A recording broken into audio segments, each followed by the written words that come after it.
Okay, continuing on from week 1 neuroanatomy revision lecture. This is looking a mini short lecture, online lecture, looking at blood supply and also the ventricular system of this brain and the spinal cord. So the relevance to this structure would be mostly related to stroke patients, traumatic brain injury patients, and also spinal cord injured patients. So in this diagram, it shows the broad overview of the blood supply. There's two major arteries that supplies the blood to the brain and the spinal cord,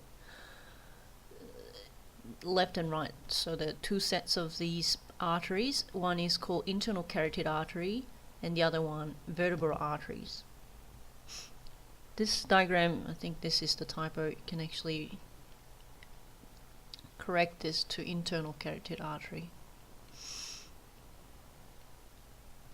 So those are the two main sets which supplies the blood to the brain and the brainstem and the spinal cord area.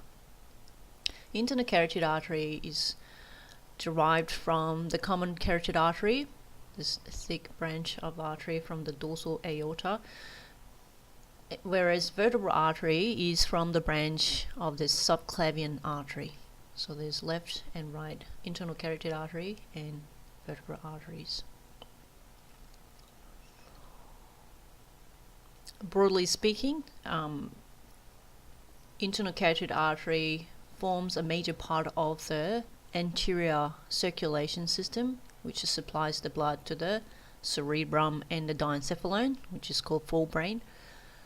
And vertebral artery forms the second part, which is the posterior circulation, which supplies the brainstem area and cerebellum and upper portion of the spinal cord. The posterior cerebral artery sits in between that anterior and posterior circulation. So it both supplies the blood to the forebrain area, which is the posterior, like occipital area of the brain, and some deep structures in the brainstem area. So posterior cerebral artery sits between those two circulations, anterior and posterior circulations. So let's have a look at how those two arteries supply the blood to the brain area.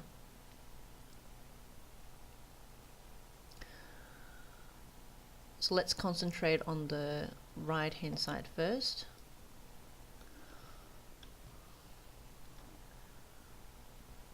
This is looking in the brain from the bottom up view, so looking at the inferior aspect of the cerebrum, and also you can call ventral aspect of the cerebrum. And I'll just point out, this is the vertebral artery, left and right vertebral artery. So this is right and this is left vertebral artery. And where is our internal carotid artery? Internal carotid artery is here. This is our internal carotid artery. So it's actually coming from down up, because it's kind of flip view of the brain. So that's our internal carotid artery, and that's our vertebral artery. So there are two sets, right internal carotid artery and left.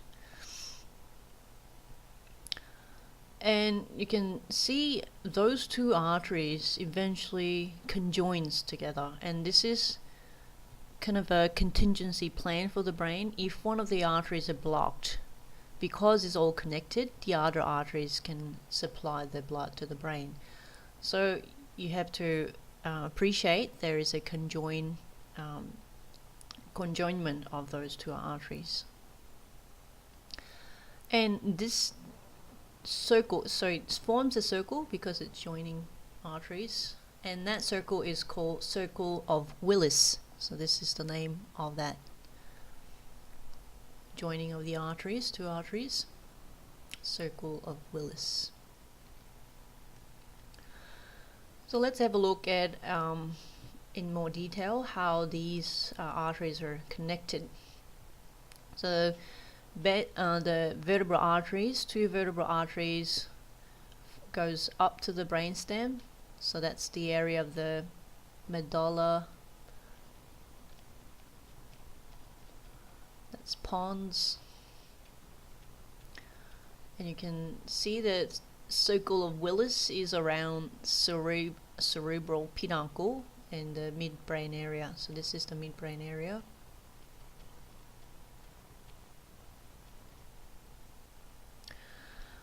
So in the medulla, and when the vertebral artery approaches the pons, it becomes the basilar artery. So basilar artery is the joining of the two vertebral arteries. So it forms a basilar artery. And then it gives the branch out to the posterior cerebral artery. So this is the posterior cerebral artery. Let's have a look at the internal carotid artery. So let's use the right side. So internal carotid artery, the blood comes in this direction and it gives out the branch here, and that's called middle cerebral artery. Middle cerebral artery, which is shown here. And the other branch goes towards the front of the brain, and this branch is our anterior cerebral artery.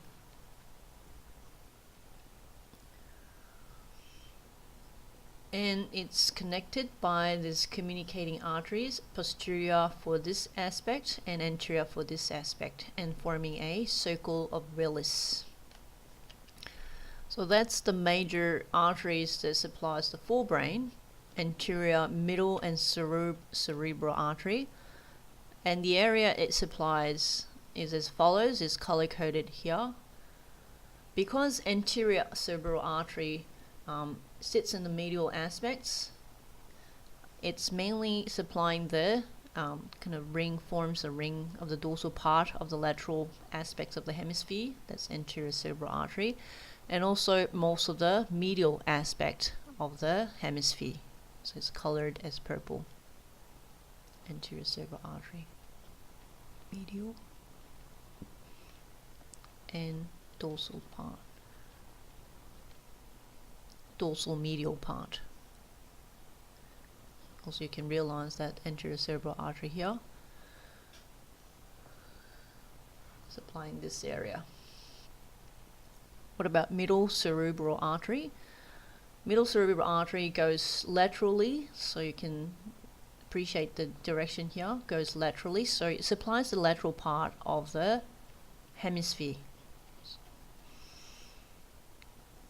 And also the deep structure in the hemisphere as well. So center part of the hemisphere is also supplied by the medial cerebral artery. Posterior cerebral artery supplies the occipital area or occipital lobe area, and also inferior part of the temporal lobe. Same for the medial aspect of the hemisphere. And also it supplies the part of the cerebellum and part of the brainstem area. So it's color coded in blue.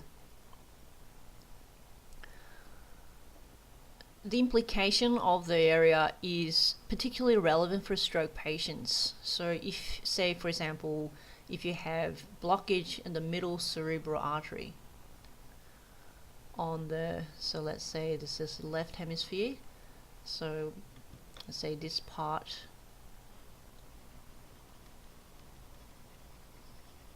there's a ischemia occurred in this part of the brain, and because it's let's say it's the precentral gyrus of the left hemisphere, and you can appreciate the precentral gyrus here is relevant to face and hand area.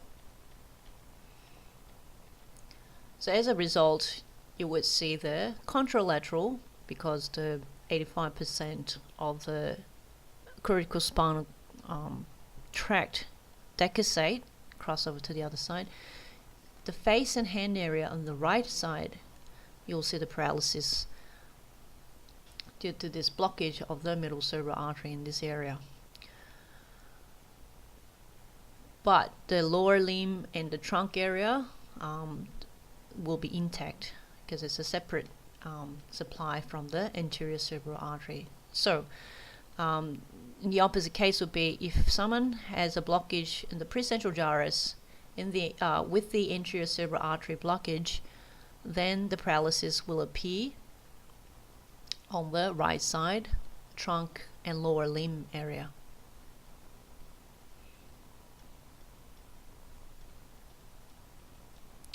What about posterior cerebral artery? So if some of the area here is blocked by the posterior cerebral artery blockage, then the patients will suffer from the central blindness, because this area is the area for the primary visual cortex.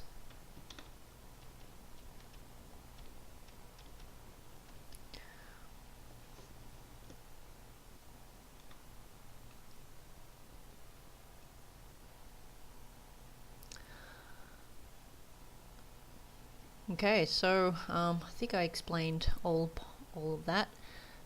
Just to recap, I'll just give a diagram of how the circle Willis is formed and how the two major arteries are conjoined. So to draw the circle Willis and other arteries, you start off like a human figure. So there's two legs, which is the vertebral artery. So one pair of vertebral artery, and it's joined by joined to make a basilar artery. So this is basilar artery, and it forms a arms, which is the posterior cerebral artery, and then it's a face. So I'll just draw a face. Face has eyes,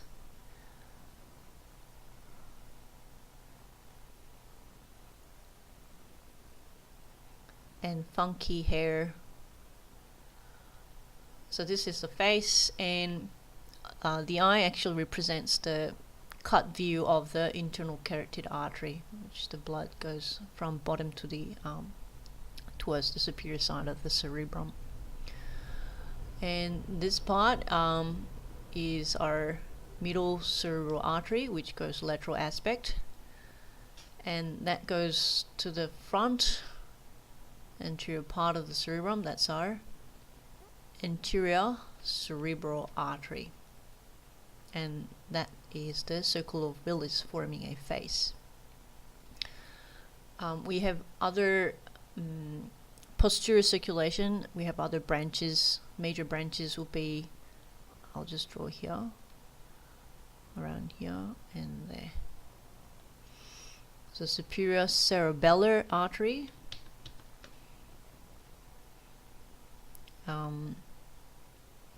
anterior inferior cerebellar artery, and posterior inferior cerebellar artery. So I'll just circle around this. This plus the part of the posterior cerebral artery forms a posterior circulation.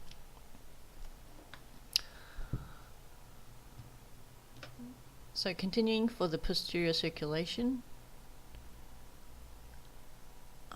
before moving to the posterior circulation, we'll just briefly talk about how the venous drainage occurs in the brain, the forebrain area. So this is the venous system. For the superficial vein, all the superficial veins eventually goes either to superior sagittal sinus or cavernous sinus here. Deep veins forms internal part, so it goes, it collects the venous blood in the deep area and eventually goes to the straight sinus. So all three, so this is deep, superficial, all three eventually joins this sigmoid sinus and ends up in the internal jugular vein to join with the system, venous system in the body. So for a deeper sinus and superior sagittal sinus, it's joined through the transverse sinus here and joins the sigmoid sinus. Okay, let's look at the posterior circulation briefly. So we have the circle of Willis, that was the eye and this face, and arms. So arm becomes the posterior cerebral artery here, arm. Leg is the ventral vertebral artery, and that was the trunk was the basilar artery. And we had this branch, superior cerebellar artery, anterior inferior cerebral artery, and this one posterior inferior cerebral artery. Of particular importance is, well, as the name implies, those arteries eventually supplies the parts of the cerebellum, but for ACA and PICA, particularly posterior inferior cerebral artery, it forms a distinctive regions of supply of the blood in the medulla and pons. And medulla and pons, it contains the cranial nerve nuclei,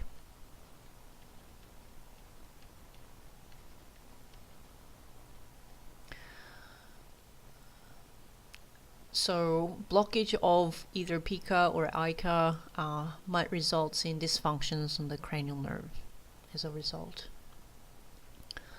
What about the spinal cord, from upper to lower area? For the upper spinal cord area, the vertebral artery gives off the branches that forms anterior and posterior spinal artery. So this vertebral artery forms this part, which is the ventral spinal artery or anterior spinal artery. And if you flip the view, the similar design will happen for the anterior spinal artery. So the diagram for the anterior spinal artery and posterior spinal artery is shown in this diagram. Anterior is here and posterior spinal artery is shown here.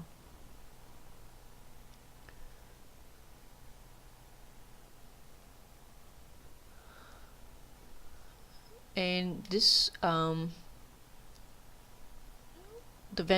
because the vertebral artery starts here, after this point it is supplied by the artery called radicular artery. So radicular arteries, about 6 to 10 segments arteries, joins those anterior and posterior spinal arteries to supply the blood to the spinal cord. For the anterior artery, it supplies the anterior 2/3 of the spinal cord, 2/3, and for the posterior it's a 1/3 of the posterior side. So there's interesting implication for this. If you if someone has blockage in the anterior spinal artery, then you can actually link that with the locations of the grey matter and tracts in the spinal cord. So if you remember the tracts, that was the ascending tracts, dorsal column,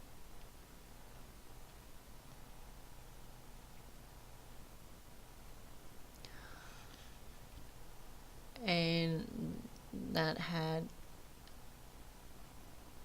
descending tracts like corticospinal tracts or other medial upper motor neurons. So that's motor commands inside here, and also the spinothalamic tracts,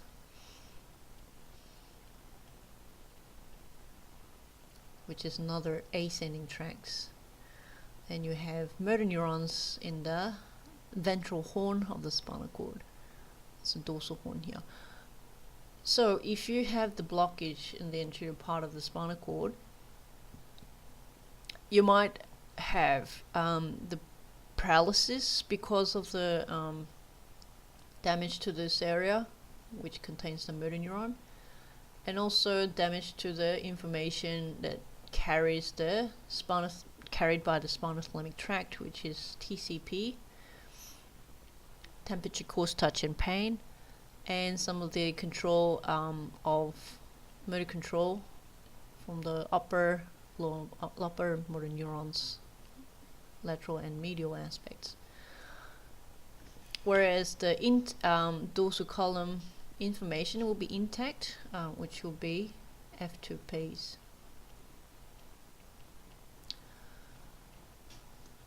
So it's also known as anterior cord syndrome, and the person have paralysis and have numbness for this temperature, cause, touch, and pain sensation, but their fine touch, proprioception, and pressure sensors are intact as a result.